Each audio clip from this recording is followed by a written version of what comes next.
ہمارے آقا علیہ الصلوۃ والسلام نے بہت پہلے فرما دیا تھا کہ قیامت قائم نہیں ہوگی کہ جب تک حجر اسود کو اس کی جگہ سے نہ اٹھا لیا جائے گا۔ 8 ذو الحجہ 317 سنہ ہجری، ان دنوں کرامتہ جو فرقہ تھا وہ کافی زور پکڑ چکا تھا۔ کرامتہ جس جگہ جس شہر میں جاتے وہاں کے شہر جی ہاں سارا سٹی ہی اجاڑ دیتے تھے۔ بڑھتے بڑھتے جب مقتدر باللہ کے زمانے میں یہ لوگ مکہ مکرمہ تک پہنچنے میں قابل ہوئے تو کرامتہ کے سردار ابو طاہر سلیمان بن الحسن نے حرم مقدس یعنی کعبہ مکرمہ پر حملہ کر دیا اور اس قدر قتل عام کیا کہ زمزم کا جو کنواں ہے وہ حاجیوں کی لاشوں سے بھر گیا۔ جی ناظرین، یہ سب کچھ کیوں ہو رہا تھا؟ What is the reason behind this? وہ چاہتے تھے کہ کعبہ شریف پر جو گولڈ کا، جی ہاں آج بھی وہ پرنالہ موجود ہے جو گولڈ کا بنا ہوا ہے، سونے کا بنا ہوا ہے، اور مقام ابراہیم اور حجر اسود یہ چوری کر کے اسے لے جانا چاہتے تھے۔ حملے کے وقت 2 آدمی پرنالے کو اکھاڑنے کے لیے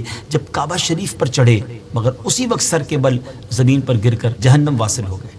مقام ابراہیم تو محفوظ رہا کیونکہ اس زمانے کے جو خادمین حرم تھے اسے پہاڑ کی گھاٹی میں اسے جا کر چھپا دیا تھا، مگر 14 ذو الحجہ ایئر 317 ہجری عصر کے وقت جعفر بن حلاج نے حجر اسود کو اکھاڑ لیا اور اپنے ساتھ ہجر کے مقام تک وہ لے گئے۔ حجر اسود انہی کے پاس رہا۔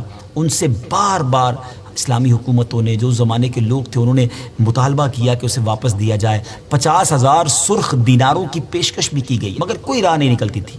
پھر فاطمیوں کی مداخلت کرنے سے یہ واپسی کا مطالبہ زور پکڑ گیا اور عبداللہ المہدی نے بھی ابو طاہر کو پیغام بھیجا کہ اگر حجر اسود واپس نہ کرو گے تو پھر جنگ کے لیے تیار ہو جاؤ۔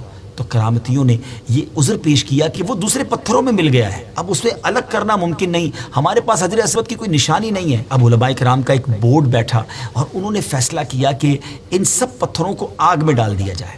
جو پتھر حجر اسود ہوگا وہ آگ میں جلے گا نہیں، پھٹے گا نہیں۔ اس طرح اس مقدس پتھر کی برتری اور مقبولیت کا لوہا منوا کر اسے 22 سال کے طویل عرصے کے بعد 10 ذو الحجہ ایئر 339 سنہ ہجری کو اسے واپس لایا گیا اور پھر کعبہ مشرفہ میں ایگزیکٹلی اسی مقام پر اس کی زینت بنایا گیا۔